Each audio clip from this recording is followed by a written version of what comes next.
Hey there, in today's video I am doing a quick flip through of an art journal that I just finished. It's a little bit unique in that there's not as much painting and it's a lot more collage type art that I'm showing you as we flip through it. And then at the very end I have just a quick little demo of how I do block letters on my collage papers. So without further ado, let's get started. Today I'm going to show you a quick flip through of this sketchbook that I just finished. Actually, I usually call them art journals, but sketchbook, art journal, I think it's fairly interchangeable, except for often I think a sketchbook is actually just for dry media, pencils and things like that versus wet media. So this is the Stillman and Birn Zeta series, which is their nicer, more premium series paper. It is, I'll just open it up. It is a very heavy paper, 100-pound, very smooth, 100-pound or 270 GSM. And I bought this one. It was a little bit more expensive. I think they run about $30, but I don't know currently what you could get them for. And I know a lot of times you can find sales and things like that. What I found is it's very nice, and I want to kind of talk about it a little bit. And because it was a little bit more higher quality and cost a little bit more, I was reluctant to get started. I did start in June of 2024, and I did just put my final kind of collage pieces in here. And because of that, there was some resistance that I had around starting in it. So if that is a problem for you, I would suggest, like me, I probably wouldn't buy this art journal again for a couple of reasons. One, although it is a higher end and a nicer art journal, and it does have the flat lay that I like, the paper takes a lot, but it's very stiff. There's something about it that I don't like, and I'm not really sure what it is. I don't know if the paper is too stiff.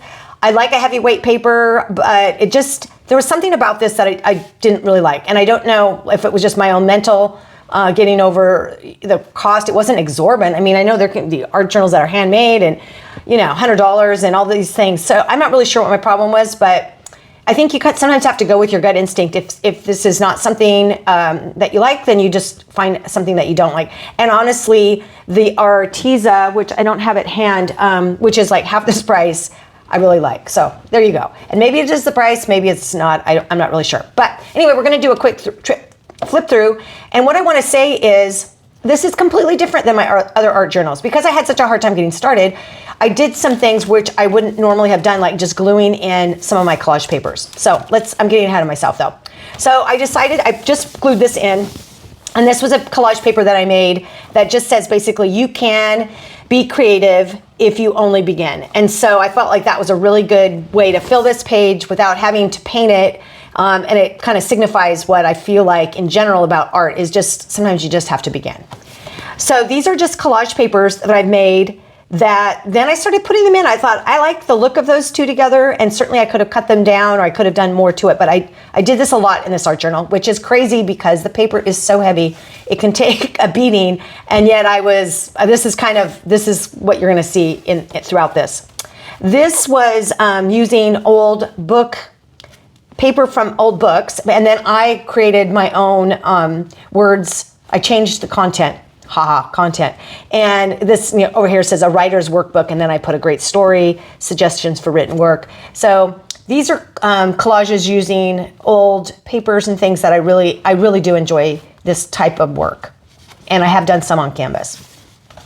This is fabric. This is fabric that's been painted, and let's see what it says. To be creative means to try new things and to be curious to the world around you, to see something, whatever. So I like taking fabrics and making collages out of them, and I do a number of those in this book.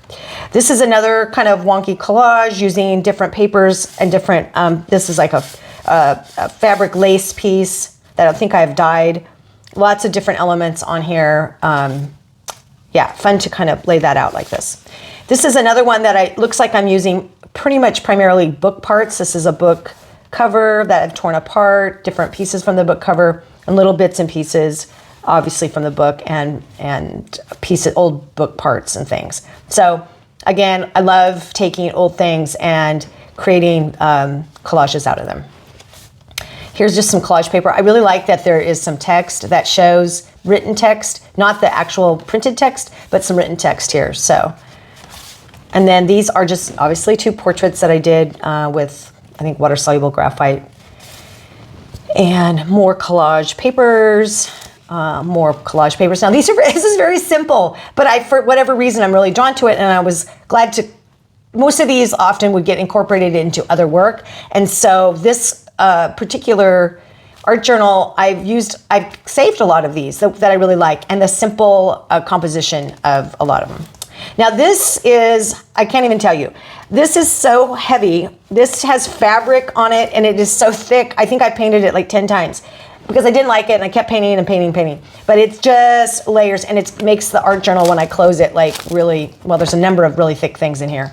But this is just fabrics and things like that I painted over and over again to try to find some kind of composition that I liked. And I probably won't do that again. And I did just do a video on this that was a few weeks ago.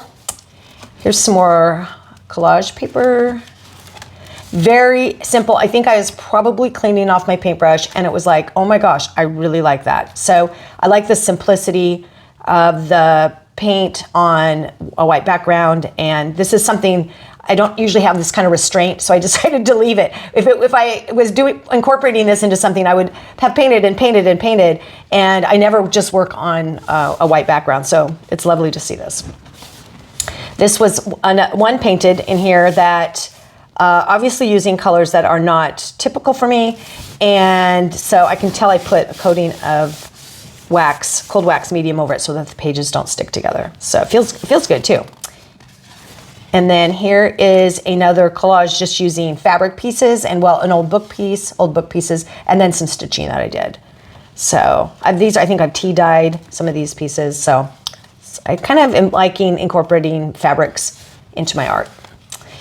This is just some figures. I think I saw this idea on Pinterest, or somebody had done like a series of these. So I put down some sewing pattern paper and then painted, or kind of sketched around, made these shapes, human shapes, and then painted around them. And this is obviously just a very simple, I don't know, maybe I was testing colors. I'm not really sure, but very simple, but kind of fun. And here's another one of those where I probably was at the end of a painting session and did this, and I love the simplicity of it. All right, just a couple collage papers. This one is heavily textured. It has lots of collage underneath. I can see book paper popping through. There's my ladder that I often paint. There's a lot going on, but fairly simple because I've muted by painting out big section. Some more collage papers. This is very simple, but again, I really like that. This I was testing. I got a Liquitex Indigo color, and I swatched it, and this is it by itself, and then I mixed it with a whole bunch of different colors, and these are all the different colors and shades that I came up with mixing indigo with each of the other colors. And I kind of like doing it on book paper because I think that's kind of fun. So then some more collage papers. And then we are at the end already. And this is just another simple collage that I decided to put in. Just a lot of times the lax page I leave blank, but in this case, I just put a simple thing. And this one says, I can't read it now. Even on the days you do not feel your best, if you just begin, it will help you. And then obviously I kept writing onto something else. And then I just make something. So this was just kind of a quick walk through, flip through. You can see how thick it is of this art journal that I just finished, and kind of my assessment on whether I would use this again, which I probably will not. But I did like using it, and I do like using the flat. I like having no spine, no spiral bound. I really have enjoyed trying out new art journals that are like this rather than the spiral bound. So I thought I'd throw in this little bonus after the the art journal flip through to show you, because I did a lot of those just words on paper, and that I included those. And I thought I'll just show you how I do those in case anybody's interested, or you do your own version. But a lot of times what I have is random collage paper that I have cleaned my paintbrushes off, various colors, just solid or unsolid, as the case may be. And then obviously I have just some plain papers that I also use. But I wanted to show you what paintbrushes I use and how I kind of do it. So typically I use more of a flat brush, which means and I put these in water. I typically put them in water before I use them, so the paint doesn't get gunked up. But a flat is just, straight across at the end, at the tip. You could use a round, and you could use more of a filbert shape, which is this curved shape. You're just going to get a different effect. So a lot of times, I'm going to just show you an example using the black. And I'm using fluid paint. You could use a ink or something, or water down your paint, or use a medium to make it a little bit more runny. I just have found it goes on and spreads better if that's the case. So I'm just going to show you how to, in terms of a letter, and a lot of times I use all caps, how if you have the flat tip, the paint, you can see it's going to be applied differently than if I have a filbert. Let me grab that. Maybe the filbert will be okay. Yeah, it's just not going to be quite the same. Well, it does kind of look the same, doesn't it? So maybe filbert would work fine. It's just, you're not going to get, it's just going to be not as, I guess, crisp the edges, if that's what you're looking for. And honestly, for me, it doesn't really matter. I'm just kind of trying to show you for an example. Then the other thing is I use the rounds more if I'm going to do something like this, make it more cursive looking and maybe not even readable. So depending on what you want to do, you might want to practice around with on pieces of paper like this that don't really matter. It's just a great tool and a great way to do it. And honestly, you can copy a poem. I'm going to do something not quite so vibrant. Let's find one. Let's just work on top of this. A lot of times what I'm doing is in my own mind, I'm talking to myself. I'm not quoting a poem or a song, although you could. I might just be thinking, be creative. And I try to do it rather quickly, so I'm not worried about perfection. Okay, be creative and then I'm not going to I could put the N there, but I'm going to put the N over here. So I'm just going to keep going. And the letters are all going to be together. Be creative in your life as it will what? What will it do? Will make you happy, help you find joy. Let's see, and as it will help you, and I won't be able to finish, so there you go, find. And then you can just go on to another piece of paper if you want.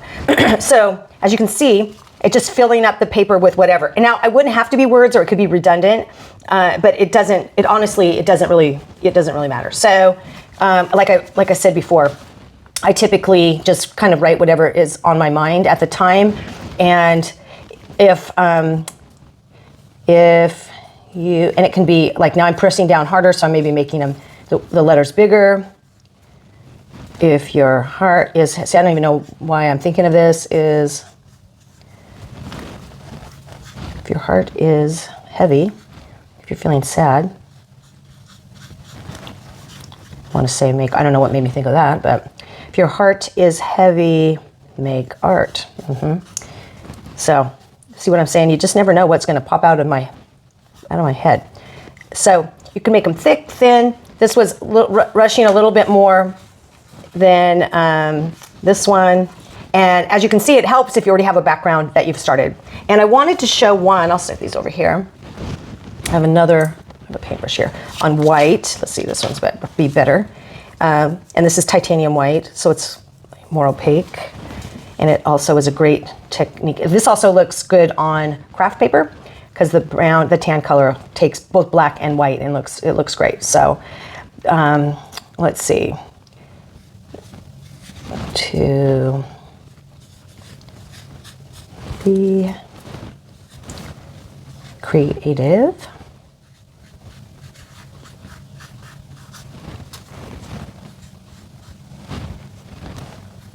Means